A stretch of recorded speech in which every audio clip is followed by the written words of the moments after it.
गणपति बाप्पा मोरिया, मंगल मूर्ति मोरिया। जय गणेश जय गणेश जय गणेश।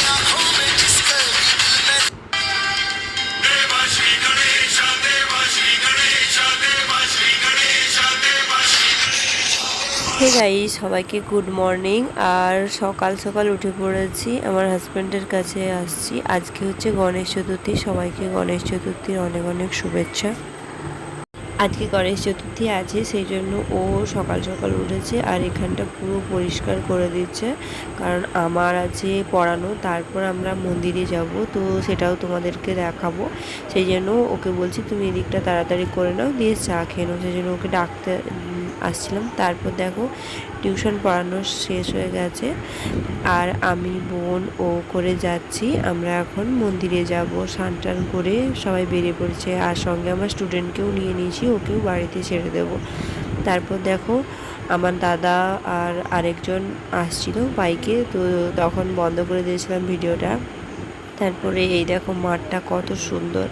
আসলে আমরা যাচ্ছি শনি মন্দির, তোমাদেরকে গিয়েও দেখাবো। আর এত প্রচণ্ড রোদ, কিন্তু এই ভিউটা দেখো নিয়ে আর পারলাম না। ভিউটা এত সুন্দর লাগছে। আমার তো এমনিতেই প্রকৃতির প্রত্যেকটা মানে এই সবুজ গাছপালা মাঠ সব ভালো লাগে। আর যেহেতু আমাদের বাড়ি গ্রামের দিকে, সেহেতু আমরা এগুলো বেশি বেশি করে ফিল করি। কাদের গ্রাম ভালো লাগে অবশ্যই কমেন্ট করে জানিও।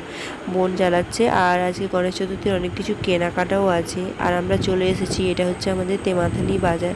কিছু জিনিসপত্র আগেই নিয়ে নেবো, যেহেতু শনি মন্দিরে ঢুকবো, তারপর এসে স্নান করতে হবে, সেই জন্য বোনকে সঙ্গে নিয়েছি। গণেশের সব জিনিস কেনাকাটি করে রেখে দেবো। আর বলতে বলতে দেখো মন্দিরে চলেও এসেছি। এটা হচ্ছে আমাদের শনি কালী মন্দির, যেখানে দক্ষিণেশ্বর কালীও আছে আর এদিকে শনি ঠাকুরও আছে। আর আমার মোস্ট ফেভারিট ভোলে বাবাও আছে, দেখো। আর আজকে ভেবেই এসেছি যে ভোলে বাবাকে আজকে জল দিয়ে যাব।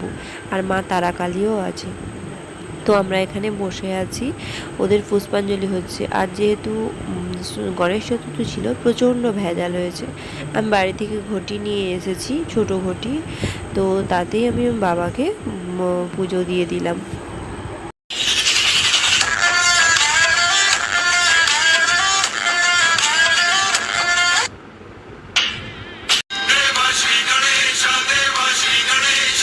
চতুর্থীতে তোমার পদ্ম ফুল খুব মানে দরকার, তো আমি বাজার থেকে সমস্ত কিছু কিনে নিয়ে এসেছিলাম।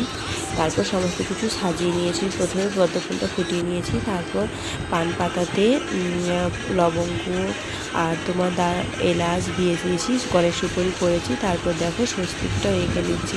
আর গণেশ পুজো যেটা না হলে একদম হয় না, সেটা হচ্ছে দুব্বো। দুব্বো হচ্ছে গণেশের খুব ফেভারিট।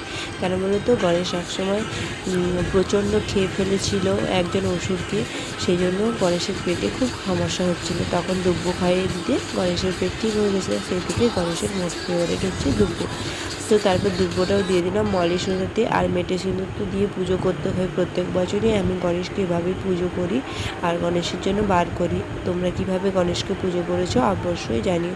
তো এবছর যেহেতু ফুল আমি সেরকম পাইনি, আর জবা ফুলের মালা দেওয়া হয়নি, আর দুব্বোর মালা তো দিতেই হয়, দুব্বোর মালাটা দিয়ে দিয়েছি। আর তারপর দেখো পান সুপারি মলি সুতো দিয়ে তোমার গণেশ সুপারি করেছিলাম, আর গণেশের লাড্ডু এনেছিলাম। এইভাবেই আমি করেছি এবছরের গণেশ পুজো। তারপর সমস্ত কিছু গণেশের মন্ত্রতন্ত্র পড়ে আর গণেশকে আরতি করে দিলাম। তারপর দেখো গণেশ পুজোর সঙ্গে আমার অনেক ঠাকুর ছিল, সে সমস্ত ঠাকুরকেও পুজো করে দিলাম। আর চতুর্থী যেহেতু ছিল আমি খাবো না। আর আজকে প্রচুর দেরি হয়ে গেছিলো, শনি মন্দির থেকে আসার পর সমস্ত কিছু অ্যারেঞ্জ করে বসা, সমস্ত কিছু দেরি হয়ে গেছিলো। আর সাথে বোন ছিল বলে অনেকটা হেল্পও হয়ে গিয়েছিলো, আমার হাজব্যান্ডও অনেকটা হেল্প করে দিয়েছে। তারপর বোন গিয়ে বাড়িতে, আমার আরেক গনু আছে বাড়িতে, তো তাকেও পুজো করে দিয়েছে। আর সমস্ত ঠাকুরকে পুজো করবার পর গণেশকে সমস্ত কিছুটা দিয়ে আরতিও করে। আমার গণেশেরা সবাইকে ভালো রেখে কেমন হয়েছে ব্লগটা অবশ্যই জানিও। দেখা হবে তোমাদের নেক্সট ব্লগে। টাটা।